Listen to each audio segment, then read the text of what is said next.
தலைமுறையின் விரைவு செய்திகள் இது. தமிழகம், இந்தியா, சர்வதேசம், வணிகம், விளையாட்டு போன்றவற்றில் இன்றைய முக்கிய நிகழ்வுகளை பார்க்க இருக்கிறோம். முதலில் தமிழகத்தின் முக்கிய செய்திகளை பார்க்கலாம். தமிழக அமைச்சரவை இன்று மாற்றி அமைக்கப்பட்டுள்ளது. அமைச்சரவையிலிருந்து செல்லப்பாண்டியன், மு. அகமது ஜான் ஆகியோர் நீக்கப்பட்டனர். சிறுபான்மை நலத்துறை அமைச்சராக ஆவடி அப்துல் ரஹீமும், சுற்றுலாத்துறை அமைச்சராக ஸ்ரீவைகுண்டம் சண்முகநாதனும் நியமிக்கப்பட்டுள்ளனர். மேலும் 3 அமைச்சர்களின் இலாக்காக்களும் மாற்றப்பட்டுள்ளன. தமிழகத்தில் மாநிலங்களவை தேர்தல் களம் சூடுபிடித்துள்ளது. வேட்புமனு தாக்கல் செய்வதற்கான கடைசி நாளான இன்று இந்திய கம்யூனிஸ்ட் கட்சியின் டி. ராஜாவும், தேமுதிகவின் ஏ.ஆர். இளங்கோவனும் மனு தாக்கல் செய்தனர். டி. ராஜாவுக்கு ஆதரவு அளிப்பதாக அதிமுக அறிவித்துள்ளது. தற்போது 7 வேட்பாளர்கள் களத்தில் இருப்பதால் வாக்குப்பதிவு நடத்தப்படும் சூழல் உருவாகியுள்ளது. மேது சமுத்திர திட்டத்தை விரைந்து நிறைவேற்ற வலியுறுத்தி ஆர்ப்பாட்டம் நடத்தப் போவதாக திமுக அறிவித்துள்ளது. சென்னையில் நடைபெற்ற அக்கட்சியின் நிர்வாகிகள் கூட்டத்திற்கு பின் திமுக தலைவர் கருணாநிதி இதனை தெரிவித்தார். தமிழகம் முழுவதும் மாவட்ட தலைநகரங்களில் ஜூலை 8ஆம் தேதி இந்த ஆர்ப்பாட்டங்கள் நடத்தப்படும் என்று திமுக அறிவித்துள்ளது. இலங்கை கடற்படையால் சிறைப்பிடிக்கப்பட்ட மீனவர்களை விடுவிக்க நடவடிக்கை எடுக்குமாறு பிரதமர் மன்மோகன் சிங்கிற்கு முதலமைச்சர் ஜெயலலிதா கடிதம் எழுதியுள்ளார். மீனவர்கள் மீதான தாக்குதலை தடுக்க மத்திய அரசு உறுதியான நடவடிக்கை எதையும் எடுக்கவில்லை என ஜெயலலிதா குற்றம் சாட்டியுள்ளார்.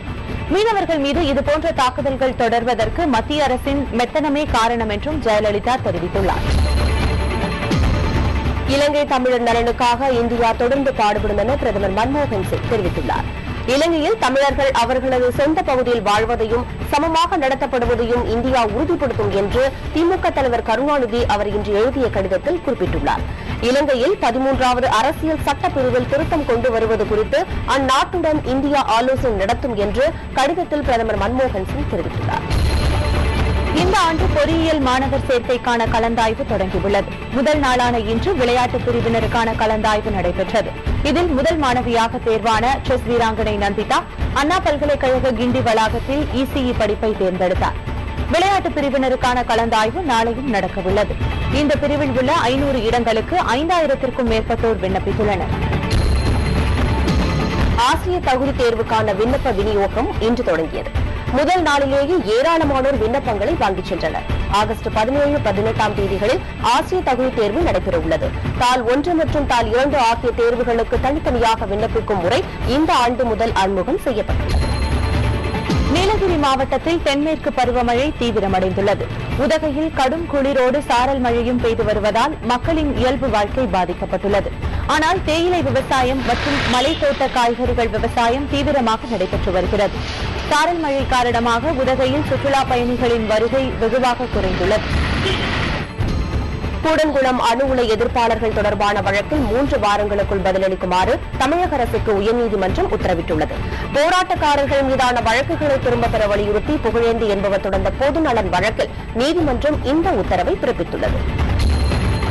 வேலூரில் அனுமதியின்றி வீட்டில் வைக்கப்பட்டிருந்த வெடிபொருட்களை காவல்துறையினர் கைப்பற்றினர். பெருமுகை பகுதியைச் சேர்ந்த பெருமாள் என்பவர் பாறைகளுக்கு வெடிவைக்கும் தொழில் செய்து வருகிறார். இவர் வீட்டில் வெடிபொருட்கள் பதுக்கி வைக்கப்பட்டிருப்பதாக கிடைத்த தகவலை அடுத்து அங்கு சென்ற காவல்துறையினர் மூட்டை மூட்டையாக வெடிபொருட்களை பறிமுதல் செய்தனர். இது தொடர்பாக பெருமாள் கைது செய்யப்பட்டுள்ளார். இதுவரை தமிழகத்தின் இன்றைய நிகழ்வுகளை பார்த்தோம். இனி தேசிய செய்திகளை பார்க்கலாம். மத்திய அமைச்சரவை இன்று மாற்றியமைக்கப்பட்டது. புதிதாக 8 பேர் அமைச்சரவையில் இடம்பெற்றுள்ளனர். சிஸ்ரா மோலா, ஆஸ்கர் பெர்னாண்டஸ், கிரிஜா வியாஸ் மற்றும் KS ராவ் ஆகியோர் கேபினெட் அமைச்சர்களாக பதவியேற்றனர். தமிழகத்தைச் சேர்ந்த சுதர்சன நாச்சியப்பன், மாணிக்ராவ் கவித், சந்தோஷ் சௌத்ரி, ஜேடி சீலம் ஆகியோர் இணை அமைச்சர்களாக பொறுப்பேற்றுக் கொண்டனர். இவர்கள் 8 பேருக்கும் குடியரசுத் தலைவர் பிரணாப் முகர்ஜி பதவி பிரமாணமும் ரகசிய காப்பு பிரமாணமும் செய்து வைத்தார். ஐக்கிய முற்போக்கு கூட்டணிக்கு தலைமை ஏற்க ராகுல் காந்திக்கு தகுதி உள்ளது என பிரதமர் மன்மோகன் சிங் தெரிவித்துள்ளார். மத்திய அமைச்சரவை மாற்றத்திற்கு பிறகு செய்தியாளர்களிடம் பேசிய அவர் கூட்டணியை ராகுல் வழிநடத்த வேண்டும் என மக்கள் விரும்புவதாக கூறினார். ஐக்கிய முற்போக்கு கூட்டணி 3வது முறையாக வெற்றி பெற்று ஆட்சி அமைக்கும் என்றும் பிரதமர் மன்மோகன் சிங் நம்பிக்கை தெரிவித்தார்.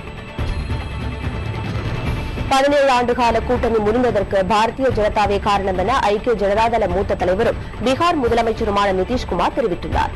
பாரதிய ஜனதாவின் மூத்த தலைவர்கள் வாஜ்பாய் மற்றும் அத்வானியின் காலம் முடிந்துவிட்டதாகவும் தற்போதைய தலைவர்களுடன் இணக்கமாக செல்ல முடியாது என்றும் அவர் கூறியுள்ளார். கட்சியின் மூத்த தலைவர்களை பாரதிய ஜனதாவின் தலைமை புறக்கணிப்பதாகவும் நிதிஷ்குமார் அப்போது குற்றம் சாட்டினார்.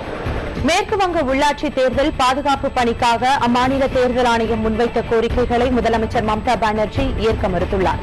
முதற்கட்ட தேர்தலின் போது 1,49,000 காவலர்களை பாதுகாப்பு பணியில் அமர்த்த வேண்டும் என தேர்தல் ஆணையம் வலியுறுத்தியது. போதிய அளவு போலீசார் இல்லை என கூறி ஆணையத்தின் கோரிக்கையை மம்தா நிராகரித்துள்ளார். 3 கட்டங்களாக நடைபெறவுள்ள மேற்குவங்க உள்ளாட்சி தேர்தல் ஜூலை 2ஆம் தேதி தொடங்குகிறது. தனி தெலுங்கானா கோரிக்கையை வலியுறுத்தி ஆந்திர சட்டப்பேரவையில் அமளியில் ஈடுபட்ட 22 எம்எல்ஏக்கள் இடைநீக்கம் செய்யப்பட்டுள்ளனர். இவர்கள் தெலுங்கானா ராஷ்டிரிய சமிதி, பாரதிய ஜனதா மற்றும் சுயேட்சை உறுப்பினர்கள் ஆவர். அவை நடவடிக்கைகளுக்கு இடையூறு செய்ததாக கூறி இவர்கள் மீது இந்த நடவடிக்கை எடுக்கப்பட்டுள்ளது. முன்னதாக அவர்கள் தனி மாநிலம் தொடர்பாக தீர்மானத்தை உடனடியாக நிறைவேற்றுமாறு முழக்கங்களை எழுப்பினர்.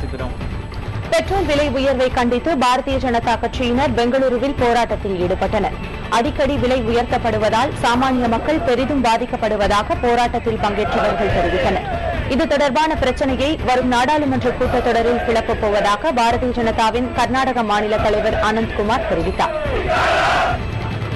கேரளாவில் முதலமைச்சர் உம்மன்சாண்டி பதவி விலக வலியுறுத்தி இந்திய மாணவர் அமைப்பினர் போராட்டத்தில் ஈடுபட்டனர். திருவனந்தபுரத்தில் முதல்வருக்கு எதிராக பதாகைகளுடன் சென்றவர்களை கண்ணீர் புகைகுண்டுகளை வீசி காவல்துறையினர் கலைத்தனர். சூரிய ஒளி மின்சார திட்டத்தில் பல கோடி ரூபாய் முறைகேடு நடந்திருப்பதாக கூறி இந்த போராட்டம் நடைபெற்றது. இதனிடையே உம்மன்சாண்டியின் உதவியாளர் கைது செய்யப்பட்டுள்ளார். சீனாவுடனான எல்லை பாதுகாப்பு ஒப்பந்தத்தில் எவ்வித சமரசமும் கிடையாது என இந்திய ராணுவ தலைமை தளபதி பட்நாயக் தெரிவித்துள்ளார். சீன ராணுவத்திடம் இந்தியா எதையும் இழக்கவில்லை என்றும் அவர் கூறினார். ராணுவப்படை சிறப்பு அதிகார சட்டத்தில் மாற்றம் கொண்டுவர தேவையில்லை என கூறிய பட்நாயக் அந்த சட்டம் தவறாக பயன்படுத்தப்படவில்லை என்றார். பருவமழை தீவிரம் அடைந்ததால் உத்தரகாண்ட், ஹிமாச்சல பிரதேசம், ஹரியானா, மகாராஷ்டிரா உள்ளிட்ட மாநிலங்களில் கனமழை பெய்து வருகிறது. பல இடங்களில் வெள்ளப்பெருக்கு மற்றும் நிலச்சரிவுகள் ஏற்பட்டுள்ளன. யமுனை ஆற்றில் வெள்ள நீர் பெருக்கெடுத்து ஓடுகிறது. உத்தரகாண்டில் கனமழையை தொடர்ந்து ஏற்பட்ட நிலச்சரிவில் சிக்கி 25 பேர் பலியாகியுள்ளனர். சங்கர்ராமன் கொலை வழக்கு விசாரணை அடுத்த மாதம் 5ஆம் தேதிக்கு ஒத்திவைக்கப்பட்டுள்ளது. புதுச்சேரியில் நடந்து வரும் இந்த வழக்கை விசாரித்து வந்த நீதிபதி முருகன் விடுப்பில் உள்ளதால் விசாரணை ஒத்திவைக்கப்படுவதாக நீதிபதி மோகன்தாஸ் தெரிவித்தார். வழக்கு இன்று விசாரணைக்கு வந்தபோது குற்றம் சாட்டப்பட்ட விஜயேந்தர் உள்ளிட்ட 7 பேர் ஆஜராகினர். ஜெயேந்திரன் உள்ளிட்ட 16 பேர் ஆஜராகவில்லை. வரதராஜ பெருமாள் கோவிலில் மேலாளராக இருந்த சங்கர்ராமன் 2004ஆம் ஆண்டு கொலை செய்யப்பட்டார். ஒரு சிறிய இடைவேளைக்கு பிறகு விரைவுச் செய்திகள் தொடரும். இணைந்திருங்கள் புதிய தலைமுறையோடு.